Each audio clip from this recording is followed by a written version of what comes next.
तो चलिए खबरें सुपरफास्ट के बाद आगे बढ़ेंगे। दरअसल राजस्थान के टोंक में एक बार फिर से माहौल बिगाड़ने की साजिश की गई। सैकड़ों की संख्या में लोग सड़कों पर उतर आए और जमकर विरोध प्रदर्शन किया गया। टोंक में आखिर ऐसा हुआ क्या और कौन है जो राजस्थान के टोंक का माहौल बिगाड़ रहा है, इस रिपोर्ट में आपको बताएंगे।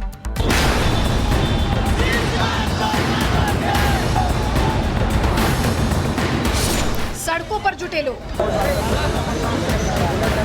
जिला कलेक्ट्रेट के सामने विरोध प्रदर्शन और नारेबाजी। ये गुस्सा फूटा है हिंदू संगठन और गौ सेवकों का, क्योंकि राजस्थान के टोंक में एक बार फिर माहौल बिगाड़ने की साजिश रची गई है। टोंक में एक जगह गौवंश के अवशेष पड़े मिले तो हिंदू संगठनों का गुस्सा फूट पड़ा। गुस्साए हिंदू कार्यकर्ताओं ने घंटाघर चौराहे पर चक्का जाम कर दिया। प्रदर्शन कर रहे लोगों की मांग है कि गौवंश का हाल ऐसा करने वालों के खिलाफ कड़ी कार्रवाई हो। तनाव बढ़ता देख भारी पुलिस बल को मौके पर तैनात करना पड़ा। बताया जा रहा है कि ऑफिस के पास गौवंश के अवशेष पड़े मिले। हिंदू संगठनों ने पुलिस से शिकायत की और विरोध जताया। मामले में कड़ी कार्रवाई करने के लिए जिला अध्यक्ष चंद्रवीर सिंह चौहान ने कलेक्टर सौम्या झा को ज्ञापन भी सौंपा। शिकायत मिलते ही पुलिस एक्शन में आई और आनन फानन में मौके पर पहुंचकर पूरी जानकारी ली। आरोपियों की पहचान के लिए पुलिस टीम आसपास लगे सीसीटीवी फुटेज को खंगाल रही है। पुलिस का कहना है कि जैसे ही कोई सुराग हाथ लगेगा, किसी भी आरोपी को बख्शा नहीं जाएगा। 4 महीने पहले भी नवंबर 2024 में भी टोंक में गौवंश के अवशेष मिलने का मामला सामने आया था। तब सदर थाना इलाके के दुधिया बालाजी वन क्षेत्र में गौवंश की हत्या की गई थी, जिसके विरोध में हिंदू संगठनों ने कलेक्ट्रेट और एसपी दफ्तर पर प्रदर्शन किया था। अब एक बार फिर गौवंश मिलने की घटना से तनाव का माहौल है। अब सवाल यह है कि टोंक में शांति और सौहार्द बिगाड़ने की साजिश कौन रच रहा है? कौन टोंक को सांप्रदायिक तनाव के माहौल में झोंकना चाहता है? Bureau report, Republic Bharat. तो चलिए अब आगे बढ़ेंगे और बात उत्तर प्रदेश के मुजफ्फरनगर से आ रही एक ऐसी खबर की करेंगे जिस खबर को सुनकर आपके मन में सवाल उठने लगेंगे। दरअसल मुजफ्फरनगर में हिंदू समुदाय की एक बारात निकल रही थी। ढोल बज रहा था, पटाखे छुड़ाए जा रहे थे, लेकिन कुछ कट्टरपंथियों को यह बर्दाश्त नहीं हुआ और उन्होंने बारात को रोककर बारातियों को पीटना शुरू कर दिया। रिपोर्ट आपको दिखाते हैं।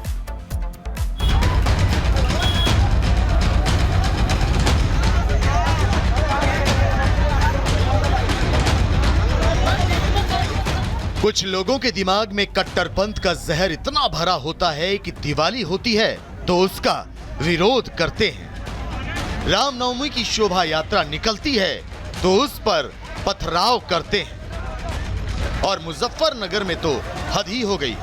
हिंदुओं की एक बारात गाजे बाजे के साथ पटाखे फोड़ते हुए समुदाय विशेष के लोगों के घर के सामने से क्या निकली। भाईजान ने तो इस बार नफरत की सभी हदें पार करते हुए पूरी बारात पर ही हमला कर दिया। आरोप है कि जब बारात गाजे बाजे के साथ जा रही थी तभी दूसरे समुदाय के 50 से ज्यादा लोग अचानक घरों से निकल आए।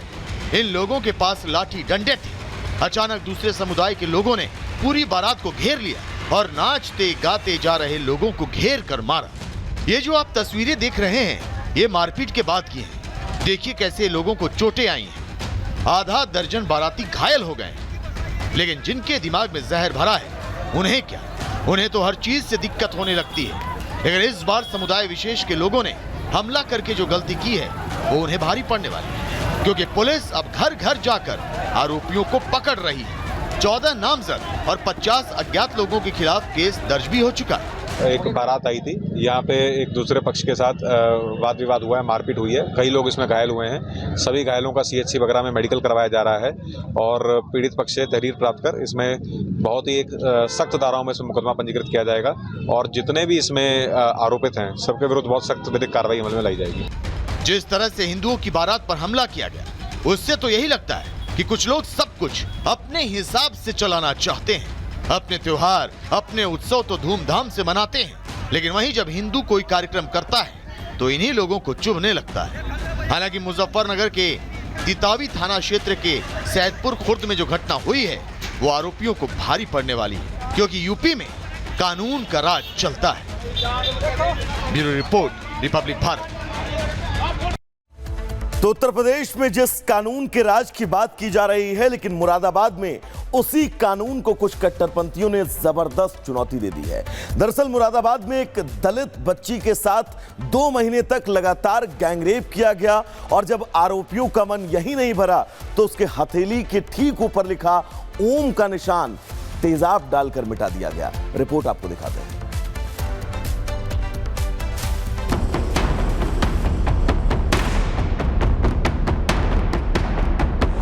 उत्तर प्रदेश के मुरादाबाद की हॉरर स्टोरी में ऐसे आरोप हैं जो आपके रोंगटे खड़े कर देंगे। आरोप नंबर 1, लड़की का सलमान, जुबैर, आरिफ और राशिद ने अपहरण किया। आरोप नंबर 2, लड़की ने खाना मांगा तो उसे जबरदस्ती गाय का मीट खिलाया। आरोप नंबर 3, लड़की के हाथ पर ओम का निशान देखा तो उसे तेजाब से मिटा दिया। के हाथ पे ओम लिखा था तो उसे क्या? हाँ, वो जला दिया। आज भी साबुत देख लो सर। ये हिंदू जाति में, मुसलमान जाति में किसी कोई चिनाब जला देगा तो कितना बुरा लगेगा। गाय का मीट खिला रहे हैं उसे। जब इनके ऊपर हमने सख्त कार्रवाई करी है तब पुलिस ने ऑब्जेक्शन उठाया, उसे उठाकर सलमान को जेल भेज दिया है। पीड़ित लड़की के परिजनों की जुबान से निकला एक एक शब्द सुनकर आपका कलेजा कांप जाएगा। सिर्फ 1 महीने तक नहीं, 2 महीने तक बंधक बनाकर दरिंदों ने लड़की के साथ ऐसी हैवानियत की जिसे सुनकर किसी की भी रूह कांप जाएगी। लेकिन बड़ी बात यह है कि इस मामले में पुलिस ने अब मुख्य आरोपी सलमान को गिरफ्तार करके जेल भेज दिया है। पुलिस ने इस मामले में 4 लोगों को आरोपी बनाया है और बाकी आरोपियों की तलाश जारी है। नाबालिग लड़की है जिसके साथ में जब वो अपने बाजार में गई हुई थी तो उसको 4 लोग जबरदस्ती लेके गए एवं उसके साथ में बलात्कार किया। तुरंत ही हमने थाना भगतपुर में इसमें FIR रजिस्टर कर ली है। उसमें से एक अभियुक्त को पकड़ लिया गया है, उसको जेल भेज दिया गया है एवं इसमें आगे की विधिक कार्रवाई की जा रही है। मुरादाबाद के भगतपुर थाना इलाके की ये हॉरर स्टोरी शुरू होती है 2 जनवरी से। जब लड़की अपने किसी रिश्तेदार के घर जा रही थी तभी आरोप है कि सलमान, जुबैर, आरिफ और राशिद ने लड़की को अगवा कर लिया था और 2 महीने तक लड़की से गैंगरेप करते रहे। हालांकि आरोपी सलमान के चाचा का कहना है कि सलमान निर्दोष है और आपसी रंजिश में ये आरोप लगाए गए हैं। ये पिछली रंजिश से चला रहा तो उसके वजह से इन्होंने जो है ये झूठा केस लगाया। क्या पूरी पिछले 2 साल पहले जो है होली के टाइम इसने जो है 4 आदमियों को चोटें लग गई रोड पे होली खेल रहे, तो उसकी वजह से इन्होंने ये अपनी घरवाली भेजी और जो है उस पर जो है लड़की का मामला इन्होंने लगा दिया। फिलहाल पुलिस जांच पड़ताल में जुटी है। मामले की तह तक जाकर घटना की सही जानकारी जुटाई जा रही है। Report Republic.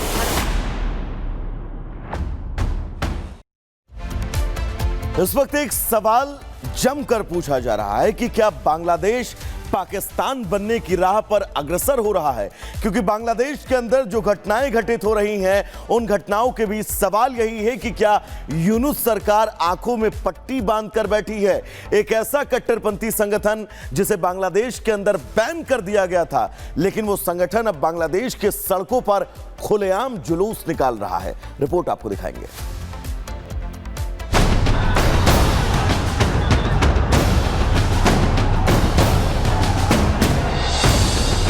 बांग्लादेश में आतंकी खुलेआम सड़कों पर बवाल काट रहे हैं। आंख पर पट्टी बांधे यूनुस तमाशबीन बने हैं। ये तस्वीरें ढाका की हैं। सड़कों पर हजारों की संख्या में बैनर पोस्टर लेकर ये आम जनता नहीं है बल्कि कट्टरपंथी जमाती है।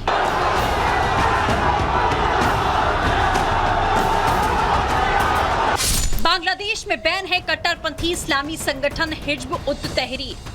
बैन होने के बावजूद हिज्ब उत तहरीर की ढाका में खुलेआम रैली हुई। 2009 के बाद शुक्रवार को ढाका में पहली खुली रैली की गई। हजारों कट्टरपंथियों ने खिलाफत मार्च रैली की शुरुआत की। पुलिस और हिज्ब सदस्यों के बीच में जमकर हिंसक झड़प हुई। ढाका पुलिस ने आंसू गैस के गोले दागे।